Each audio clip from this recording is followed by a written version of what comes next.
Hello, good evening, everyone. Welcome to my latest video tonight, and I hope I'm audible. If you can just confirm.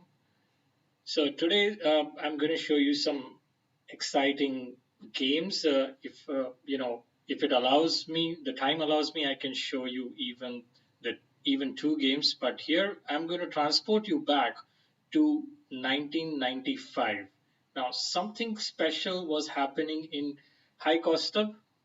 Please welcome. Uh, please confirm if my audio is proper, guys. We're gonna Yes, thank you, Krishnas, for confirming. Hi, Costa. So something important had happened in 1995.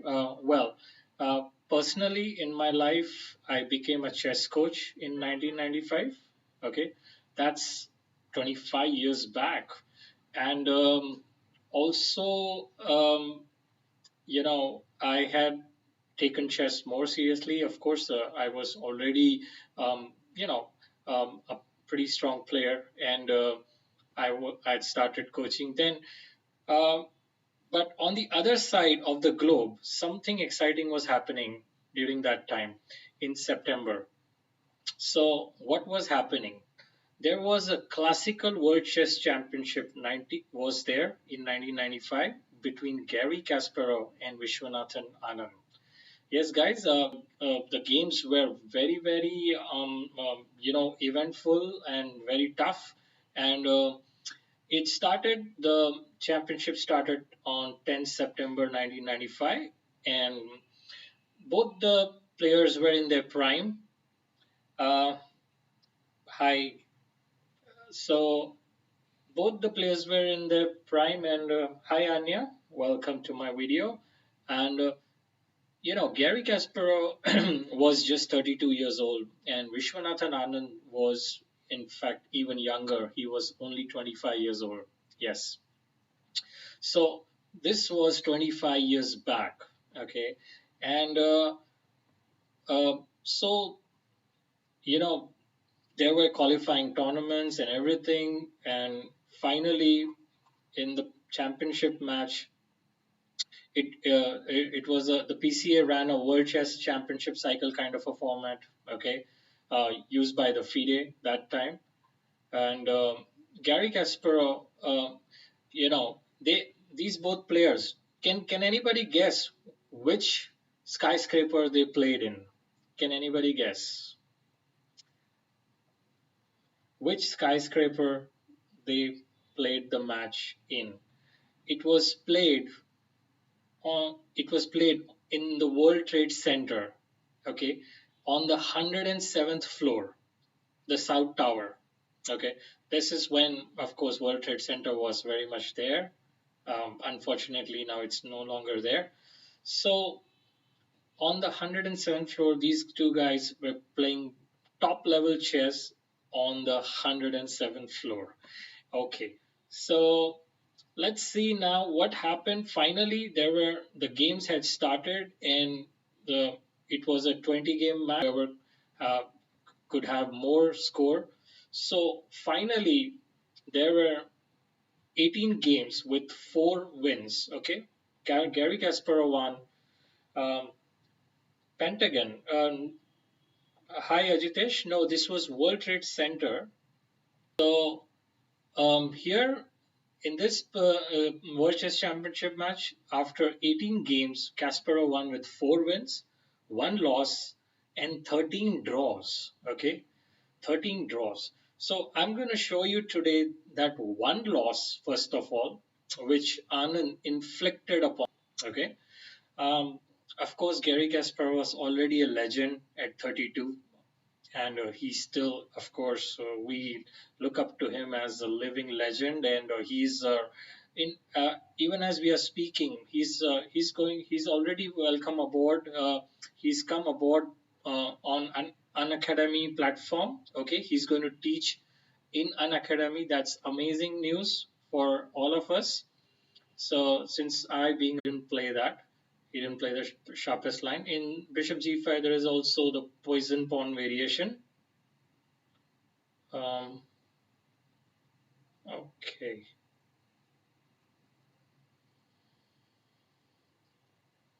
Okay, so yes, it's proper now, and yeah, the lag is going. Okay, so a6, bishop e2, e6, and castling. This is what happened in the game. Bishop e7, a4. Now a4 is of course to stop b5. Black plays knight c6, and white played here bishop e3.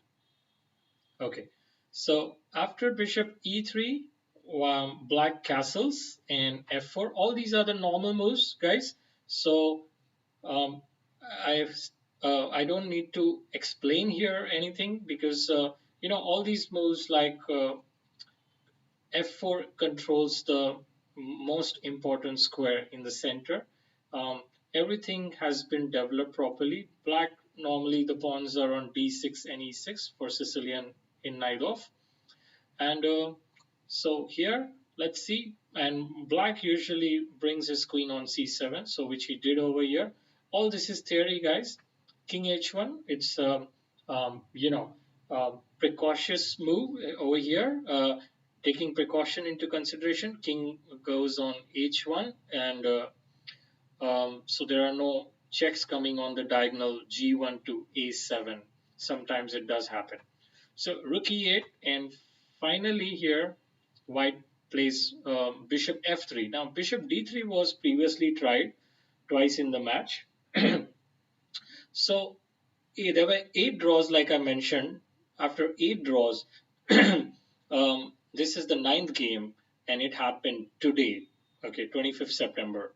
And today, 25 years back, that's what I mean. And then here in this position, black plays bd7, and yes, okay. Uh, this is fine. The audio is fine, Anya. The audio is fine. Okay. Uh, so bd7, knight b3, knight a5. Now, knight b3 is a move where white doesn't want to trade the knights. So he's just going back, and from there he's going to just keep an eye on c5 square, control c5, and even a5 square. Black wants to trade here. So black goes knight a5, captures, captures, and here white plays queen d3. Now for white, this is the only file which is open. So white wants to, control more of this file. So he's going to put one rook also on d1. That's for sure, and that's the reason the queen has moved from there. So a rook can come over there. So rook a d8, and here white plays rook f d1. Still, the both the players are running the theory. Okay. Uh, okay. Is the audio proper, guys? It's audible now, right? Yes. Thank you. So, thank you, Costa, for confirming. So here, black plays now in this position. Black plays after rook d1, bishop to c6. Now that's putting pressure on e4, and here white comes out with a great move. Um, yeah, thank you for confirming, and sorry about the lag. Sometimes it's happening due to the rains. There has been excessive rains in Mumbai, guys, since past 2 days. So that happens sometimes. And in this position, white has come out with a very surprising move. Okay, what move was it? What move Vishwanathan Anand played here? Can anybody tell me here what move Vishwanathan Anand played over here? He came out with a surprising move, which I'm sure Gary Kasparov did get surprised over here. So, can anybody tell me here which move Anand played?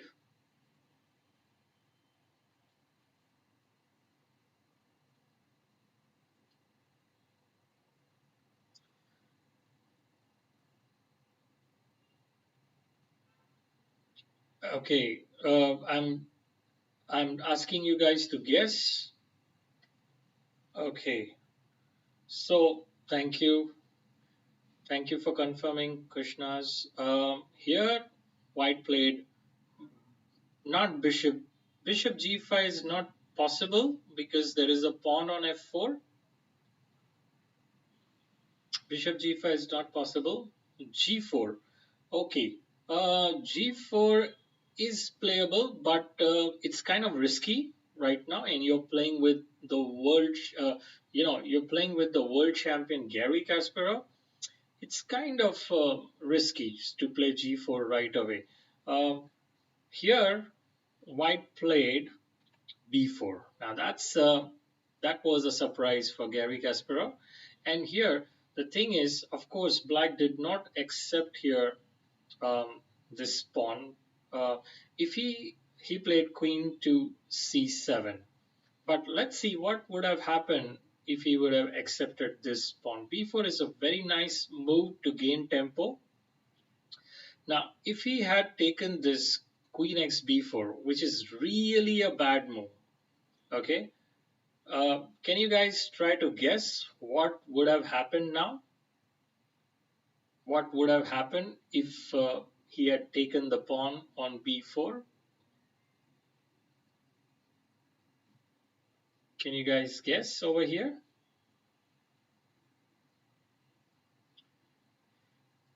Okay, it is over here. There would have been RA b1 and Queen a5.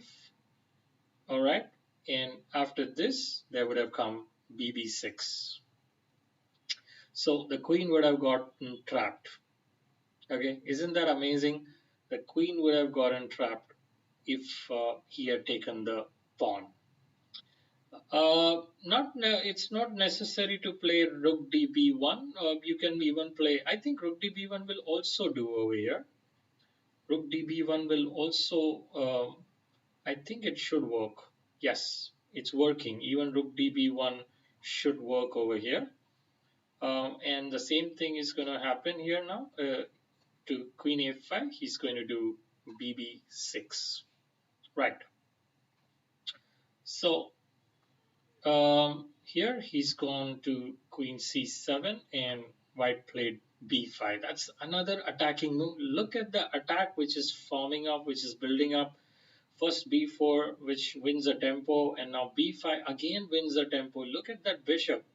Okay, that bishop is he's got just one square after pawn captures pawn. Well, he didn't do pawn captures pawn. So here white, of course, cannot grab the pawn with, you know, captures, captures, and queen cannot go to capture because queen c3. The knight is there, which cannot, the knight will just go for free. So here Anand plays rook a b1. That's a good move. Okay. And all right. So in this position, black plays pawn captures pawn and white plays knight captures pawn. Okay. And again, the knight is attacking the queen. So black captured bishop takes pawn and white captured queen takes pawn. Okay. Also, white is threatening now here bb6. That's what white is threatening. Okay, so here in this position, black plays rook a8. That takes away the threat of bishop e6. And white continued with c4, e5. Now e5 is black wants the half of the share of his center, so he's definitely going to put up a front in so there are two pawns over here, e4 and f4. So he just goes e5, of course. He wants to trade the pawn over there, the f4 pawn. And white plays here bb6, and black goes queen to c8. Okay, now uh, in this position, queen to c8, white is slightly better already. And after this, uh, after queen c8, queen c6 would have been not good here. Uh, Queen c6, this line given by Anand. Uh, uh, Here, white can play a good move. That good move is c5. Okay, that move is c5, and if dx c5 here, trading on b5 also is there. That's just there. But white can now play here. Queen takes queen, pawn takes queen, and here pawn takes pawn, fx e5, I mean to say, and that attacks the knight on f6. And guess what? The knight is out of squares. So this is one trap which black could have fallen into. Um, but of course, all this Gary Kasparov definitely he calculated, and he didn't go queen c6. He went queen to c8. Excuse me, guys. So here, white decides to now play fx e5, dx e5.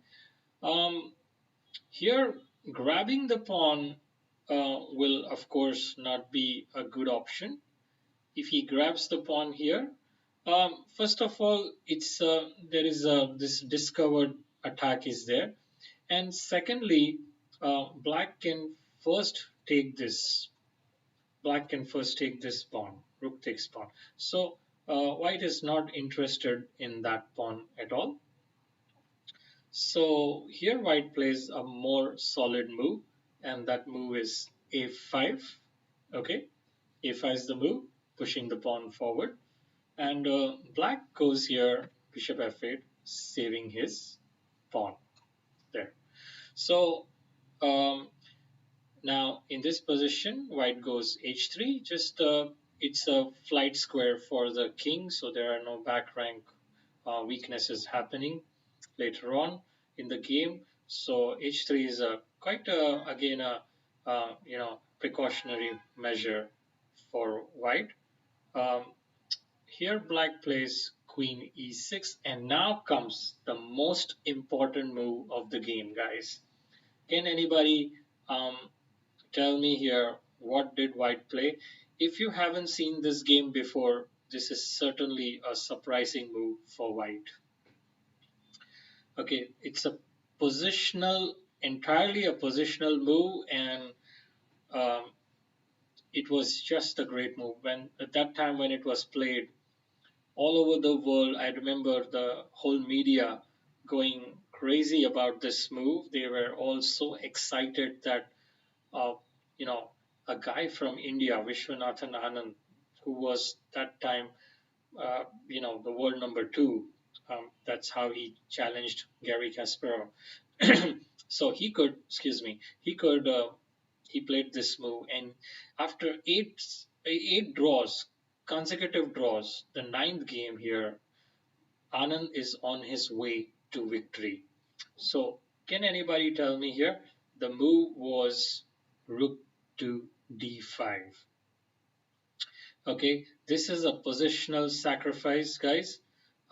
It's an amazing move. Well, here black took the rook. Okay, he should not have taken this rook, but that's what. Uh, Here even the engine will be, engine will, Stockfish would also wants to take this. Okay, it wants to take it, but it's not a good move. But maybe Alpha Zero would better evaluate the exchange sacrifice, and it might even decline it. You know. So Gary Kasparov accepts the challenge of taking the rook, and pawn takes here. Uh, Now white has passed pawn, a serious passed pawn, as you can see. Black goes queen g6, and just keeping an eye even on this rook in case white queen, now the white queen is kind of bound to the rook over there. So white plays c5, just slowly you can see the power from these pawns. You can feel the power. This pawn, especially this passed pawn, the d5 pawn, it's a very dangerous pawn right now. So black here plays, black also has a passed pawn and he's played e4. White goes bishop e2, and here black plays rook e5, going after that passed pawn. Um, in this position, d6 here would not, definitely d6 would be a blunder over here, because white will immediately lose the most important pawn with bishop takes pawn. So here in this position, uh, white goes queen d7, that's taking care of the pin, and now he'll be able to push the pawn, and black goes to rook g5 here. Now this is a battery and it's attacking on g2. Okay, so um, after this, white plays rook g1 and black plays e3. E3 is not much of a threat for white. So because bishop is already blocking and the rook is also there, the white rook, to take care. So white plays here d6, that's pushing the passed pawn. Always remember guys, whenever there's a passed pawn and you can safely push it, please do so. 99% of the times it's right if you have a pawn which is safe to push on the next square. Okay, so in this position he's gone d6 and black goes rook g3, and white goes ahead and takes even this pawn. That was quite a excuse me. That was quite a gutsy move, I would say. You know, in this position to take that pawn. Bishop f1 is not so good. It's best to just take that pawn, the b7 pawn. All right. Uh, Queen e6. Now there is a threat with queen e6. Can you guys tell me what is the threat? What is black threatening with queen e6? What is black threatening with queen e6? Can anybody tell me, guys? What is black threatening with queen e6? Anybody who can tell me what is happening with queen e6? What is black threatening? Guys, no? Anyone who can tell me? I guess most of the players are in the stream, the stream which is going on, Samay Raina's stream. So I do have very few viewers right now. Yes, Lingaraj, you're right. Thank you for telling the move over here. It is rook takes pawn, and the idea is queen takes pawn is a mate. So black is actually threatening mate in 2. That's right. So white played here king h2, an amazing move. It's again the move which stops everything, king h2. Uh, so here, you know, after king h2, all the threats are over here in this position, and definitely.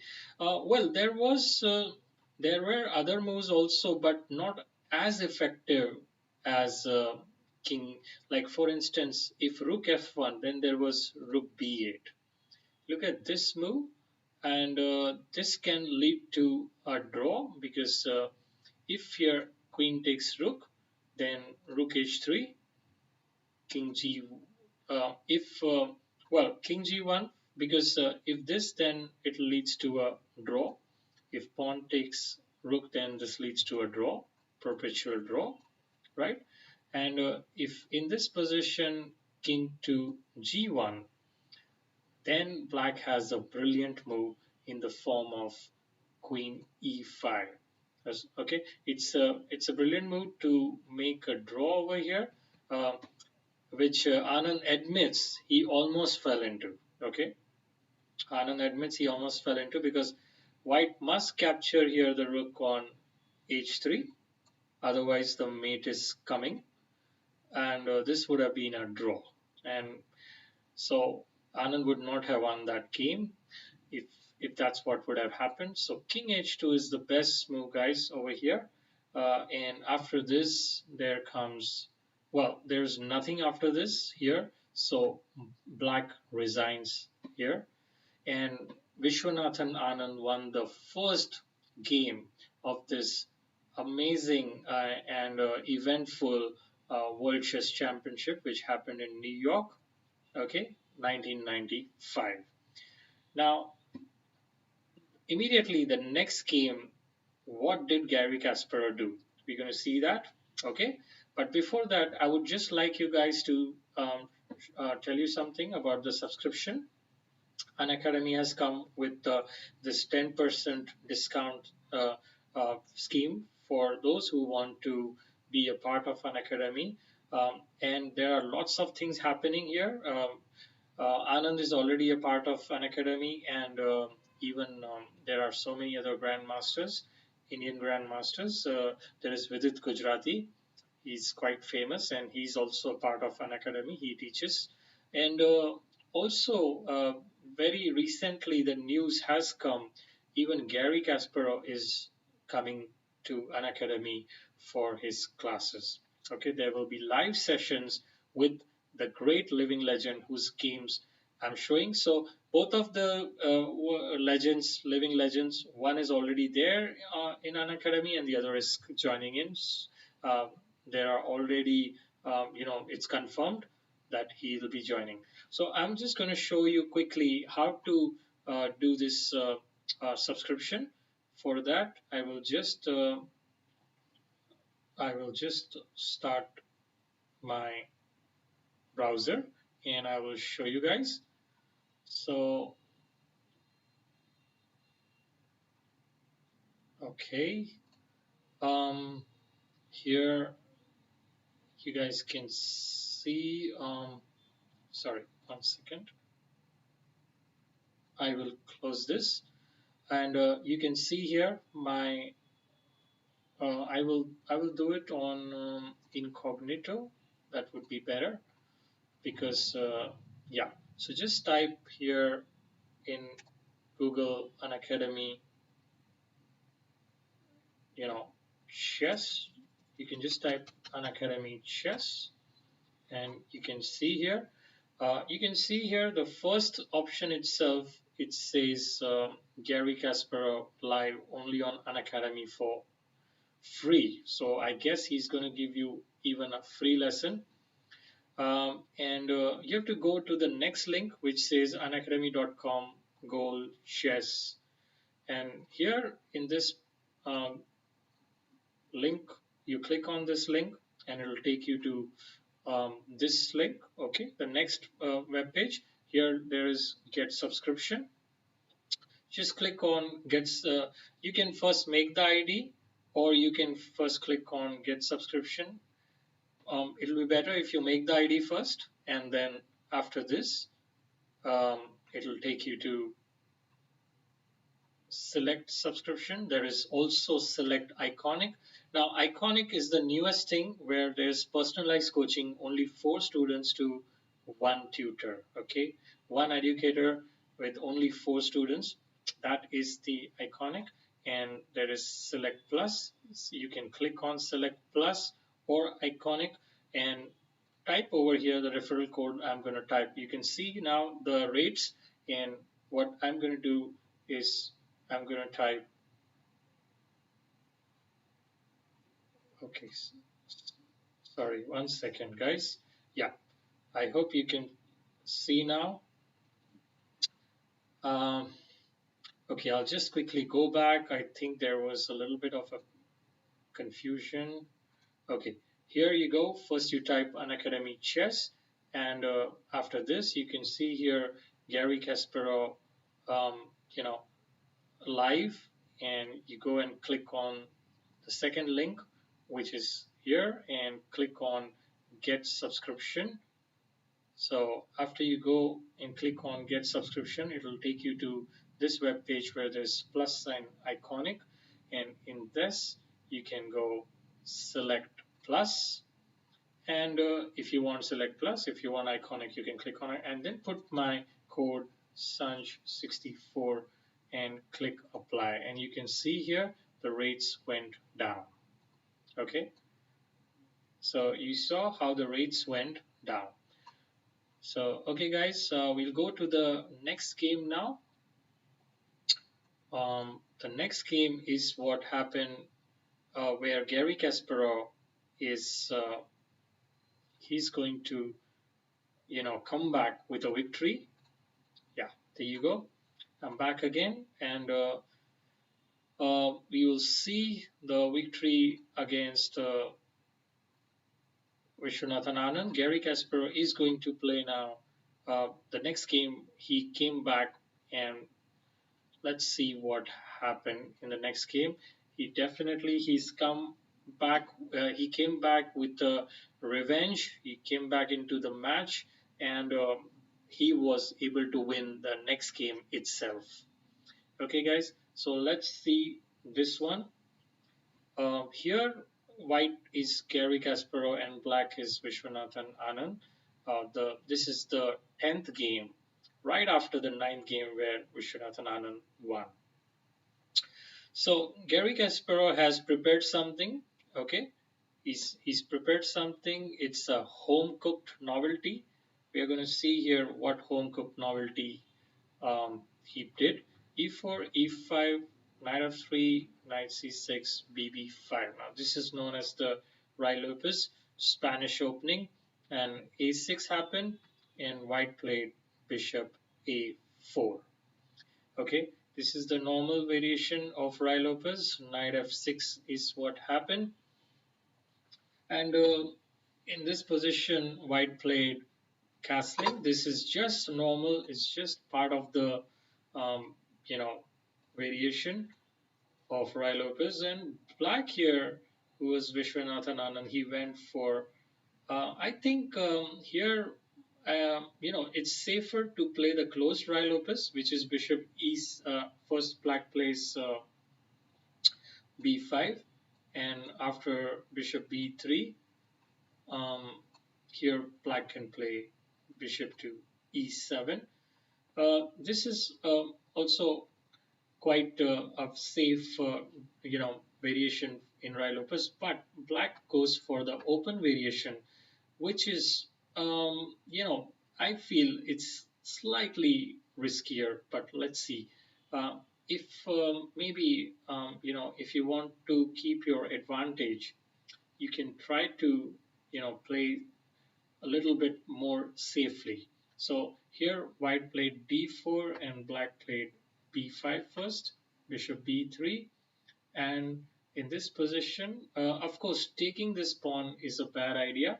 Okay, guys, you should not take this pawn from black, because then white can simply play rook e1, d5, and white can play here in this position. He has a very attacking move in the form of knight c3. Now, knight c3 is a surprising move, because if pawn captures knight, there comes bishop takes pawn. And you can see white is better over here. He's going to get back one of his pieces for sure. In fact, yes, this is quite nice. The best move for black over here is bb7. Excuse me, and white can go bishop to e4. And black has to play here bishop to e7, um, because if he goes queen d1, then white has, of course, another good move in the form of a double check. That's a double check, and this will be definitely good for white. White wins. White won more material after. Um, well, if bishop e7, I guess bishop e7 cannot be played because of the double check here. So here in this position, he has to move the king to d8, and then rook takes queen. This would be definitely white is, he's going to win. Even here, king c6 happens. White is already a piece up in this position, and this will be a easy win for any of the grandmasters worth their salt. So here, coming back to the game, d5 is the right move, and after d5 there is pawn takes pawn, and white is threatening here. Of course, bishop takes pawn, so black goes bishop e6, knight b d2, and black plays here knight c5. This is all theory, guys. All of this is theory. White plays c3, and black goes d4. Everything, all this is theory played again and again. But here comes a interesting move, a surprising move here played by white, Gary Kasparov. But it's not so surprising because this move has been played earlier before. This move first time was played here. You go. This is the move which I'm talking about. White is actually giving this knight. Wow. Okay, but I'm sure Gary sorry, Vishwanathan Anand was not at all surprised with this move because this move has been played before by our great one more great legend, living legend, Anatoly Karpov. He played this move for the first time against Korchnoi in 1978. Okay, guys, so this was quite a move during that time also. And well, Korchnoi did manage to make a draw that game. Now, the simple thing is if black plays queen takes knight, white can simply, definitely, white can get back his piece. How can he get back his piece? Can anybody tell me here how can white get back his piece? Guys, can can any of you tell me how can white get back the piece over here? White to play and win material in this position. How does white win material in this position? Today there is very less traffic for me, very less viewers because there is a stream going on of Samay Raina, and even at 10 p.m. there is something exciting going to happen, guys. Samay Raina is has I think he's calling a, there is a surprise, um, you know, edition. What is he going to do at 10 p.m.? You guys have to watch on his channel, Samay Raina, at 10 p.m. So here, Kiran says bishop e6. No, bishop e6 will not win. Bishop e6 will not win back the piece which white has. White has given a piece over here. Knight g5. Knight g5 is the move which was done, and here after. So sorry, if he takes it, that's what we were on. In this position, knight e4. No, knight e4. Knight e4. He can simply black can here. Queen takes pawn is what can be done. Even there is bishop takes bishop, which can be done. So but no, this is not how white is going to win back his piece. You see this sacrifice which happened which Anatoly Karpov has played for the first time. It's also known as Karpov's Gambit. Okay, this variation, this line is known as Karpov's Gambit. So the move here is, let me just show it to you guys, Queen to g5, and the move is Queen f3. A very important move. This is the threat. This is the threat, and here he cannot do bishop to d7. If he does bishop to d7, well then I can simply first take this pawn, and after the king moves I can just go back and you see this knight is attacked again.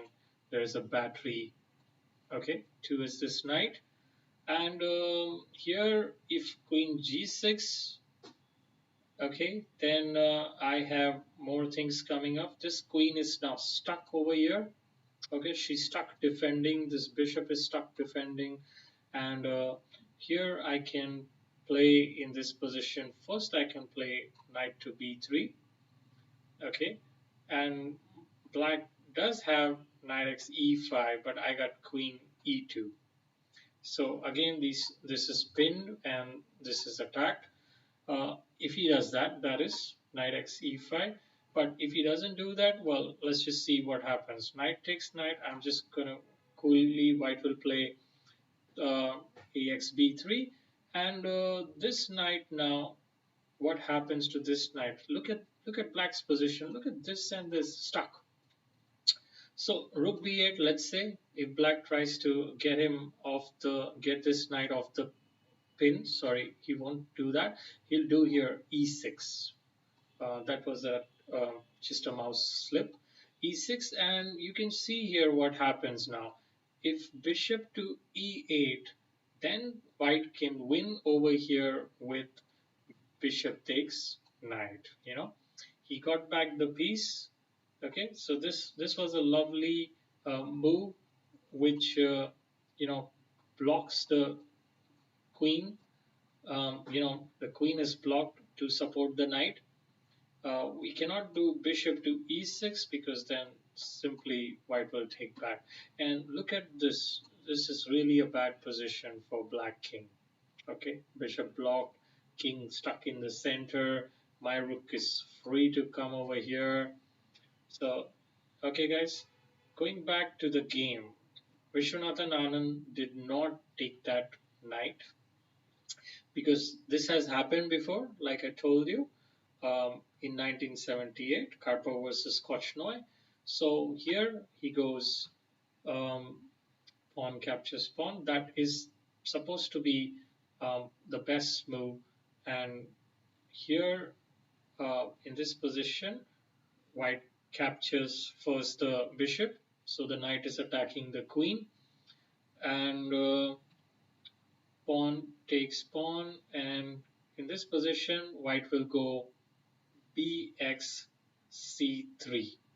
Okay, bx c3 is the move, and black plays in this position. Now you will see the home cooked preparation, queen d3, and white goes in this position. After queen d3, white goes bishop c2. He's giving that pawn, guys. White is giving the pawn on c3. Black takes it, and here comes the novelty, the home cooked novelty, guys, which was very, very surprising for Anand. Uh, Here, white offers a rook sacrifice. Okay, white offers a rook sacrifice, and he played here knight to b3. Okay, guys, knight to b3. The idea is, well, black is allowing sorry, white is allowing black to take knight captures knight followed by queen takes rook. Alright, so that's what happened. First, black did knight takes knight and white. And here, Gary Kasparov is actually offering the rook. This is the home cooked novelty, guys. He was ready with this novelty, and it was a surprise which he threw upon uh, Anand. And of course, Anand did try his best, but definitely White had a plus with his surprise attack.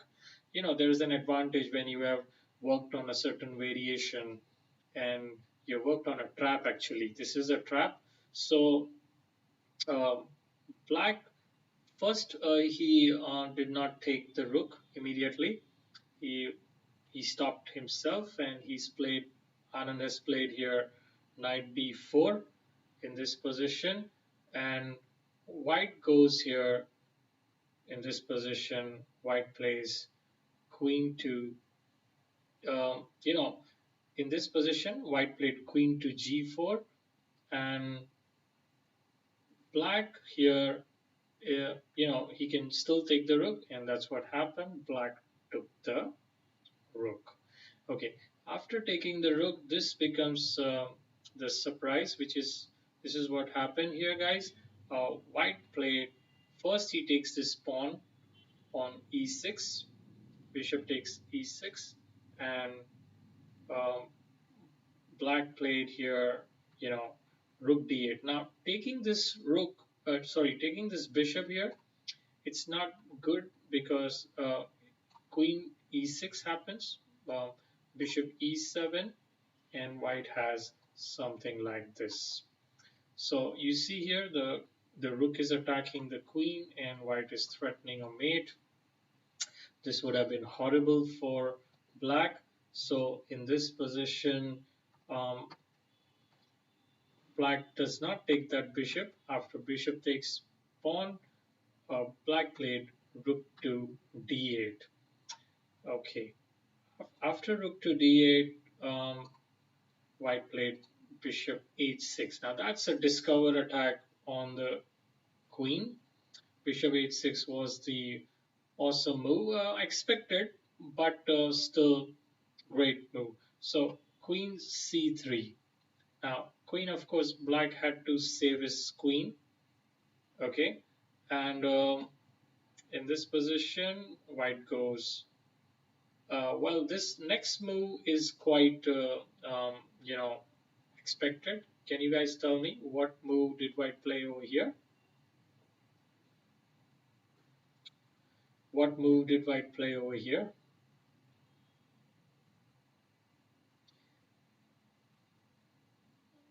Can anybody tell me what move white played over here? White played here bishop takes pawn. Of course, the pawn is now the rook is attacked, and no, not queen f4. It's bishop takes g4. Well, queen f4. The thing is, that bishop will go. There is okay. First of all, yes, you are threatening a mate over here, queen f4. But oh, look at this, knight to e2. Okay, that's a fork, and definitely white will go down like Titanic. So here bxg7 is the move, and now black plays in this position queen d3. Okay, after queen d3, well, white is getting back the rook, and that's what white has sacrificed. So bishop takes h8, and black played here. Now white is already a pawn up with so much good position. This is not about the pawn. Look at the black king. It's stranded in the center. Okay, so this is really not good for black.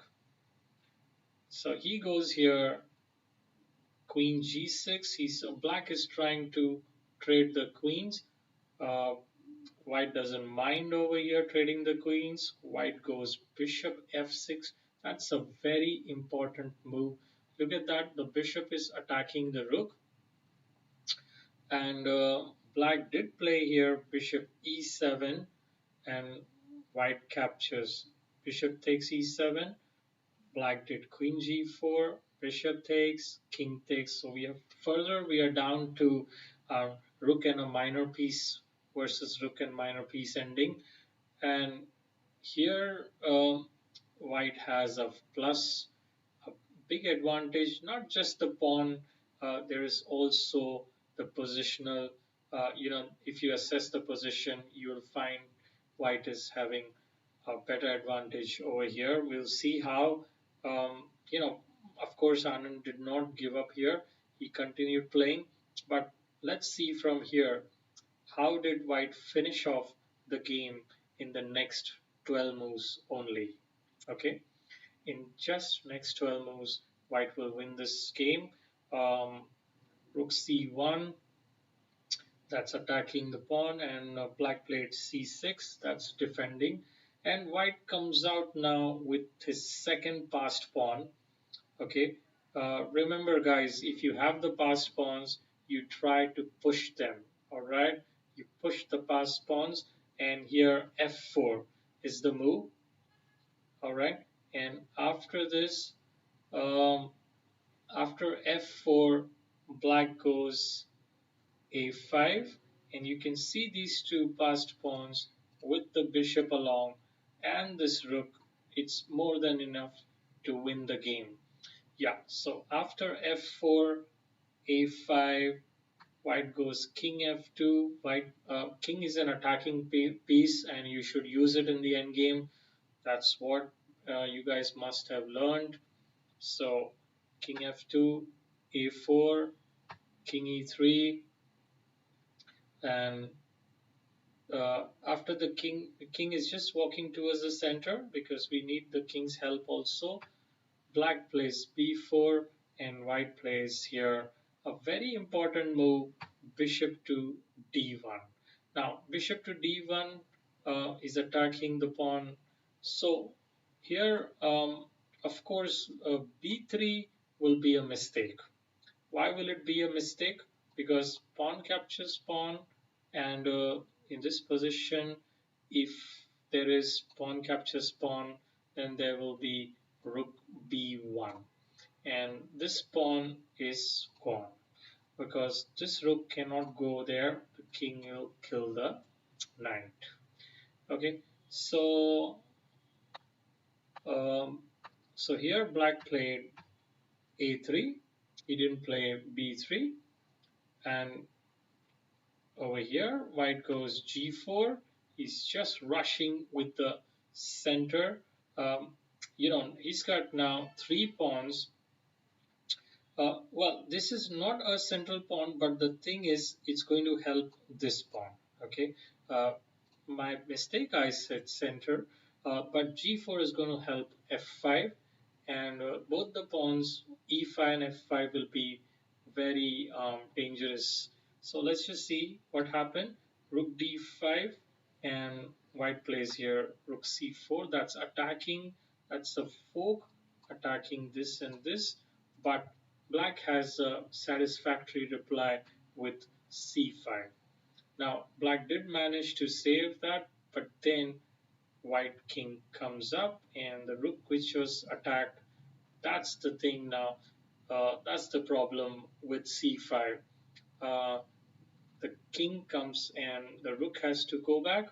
So rook goes back, and the pawn which was on c5, that falls. It momentarily looked satisfactory, and black did play that, but you see that pawn falls.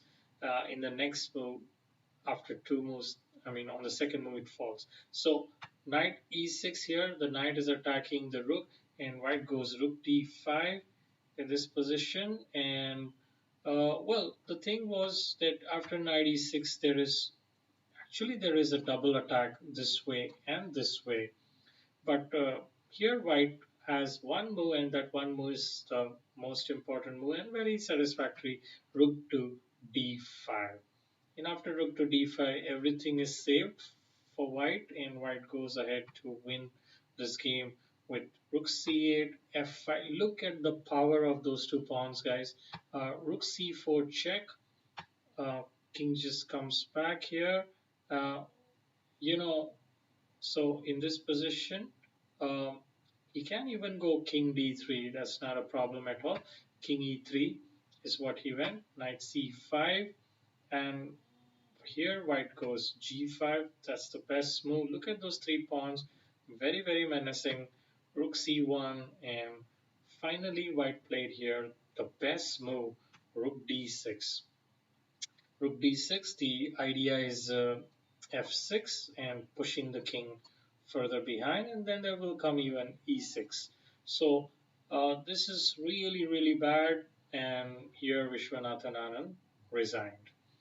So guys, I hope you liked this game, and this is how Gary Kasparov, he was 1 point down and he became equal. And then from there onwards, he went on to win the World Chess Championship. I hope you see the games. You can Google and check all the games of 1995 World Chess Championship, New York. Excuse me. So with this, these two games, we end today's video. I hope it'll be instructional for you, and you will be able to learn few things out of these games. Fantastic games played, and I shall see you next time. Um, I hope you are safe in these hard times. So please take good care of yourself, and I will see you again. Take care. See you.